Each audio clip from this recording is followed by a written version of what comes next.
पुण्याच्या आंबेगाव परिसरात 500 सदनिका असलेल्या 11 इमारती पुणे महानगरपालिकेने पाडल्या.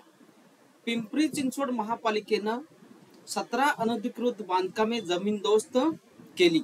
अलीकडच्या दिवसात अशा प्रकारच्या बातम्या वाचनात आल्या.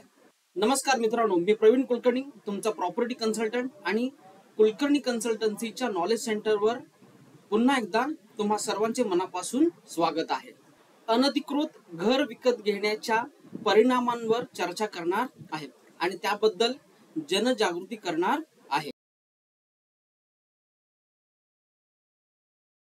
स्वतःचे हक्काचे घर असणे हे प्रत्येक व्यक्तीचे स्वप्न असते. प्रत्येक व्यक्ती स्वतःचे घर घेण्यासाठी जास्तीत जास्त प्रयत्न करत असते. घर खरेदी करताना तुम्ही फक्त घर खरेदी करत नाही, तर तुम्ही तुमच्या घराशी भावनिकरित्या जोडलेले असता. स्वप्नातील घर घेऊन तुम्ही तुमच्यासाठी आणि तुमच्या कुटुंबासाठी आनंद खरेदी करण्याचा प्रयत्न करता आणि ही भावना अतिशय खरी आणि शुद्ध आहे. पण हा निर्णय चुकला तर काय, तर ते आपण जाणून घेऊ.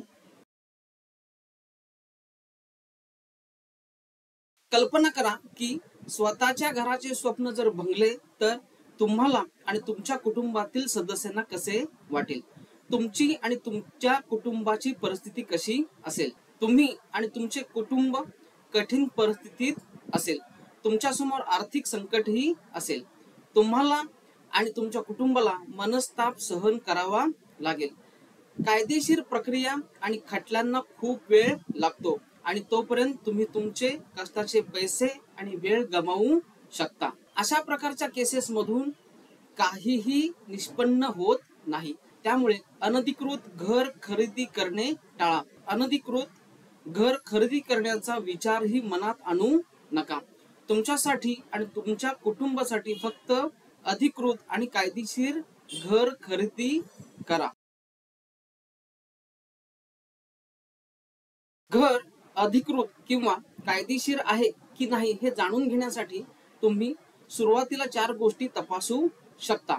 त्यातील पहिली गोष्ट म्हणजे पुणे महानगरपालिकेकडून प्रकल्पास मंजुरी आणि प्रकल्प सुरू करण्याची परवानगी प्रमाणपत्र आहे की नाही ते तपासा. दुसरे म्हणजे प्रकल्प रेरा नोंदणी प्रमाणपत्र आहे किंवा नाही, म्हणजे रेरा मध्ये त्याची नोंदणी आहे किंवा नाही. तिसरे, HDFC सारख्या नामांकित बँकाकडून अधिक माहिती आणि प्रकल्प खरा किंवा अधिकृत आहे किंवा नाही याची माहिती मिळवा.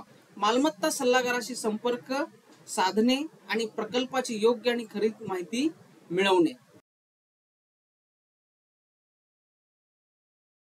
अशी परिस्थिती असू शकते की तुम्ही गृह कर्जासाठी पात्र नसाल किंवा घर तुमच्या बजेटच्या बाहेर आहे. अशा वेळी तुम्ही योग्य वेळ आणि घराची वाट पाहावी.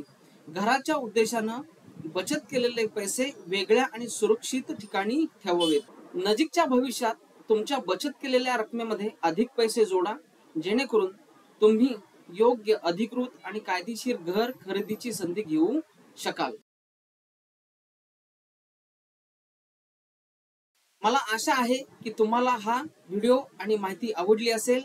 तुर्तास इथेच थांबतो. पाहत रहा नॉलेज सेंटर. धन्यवाद.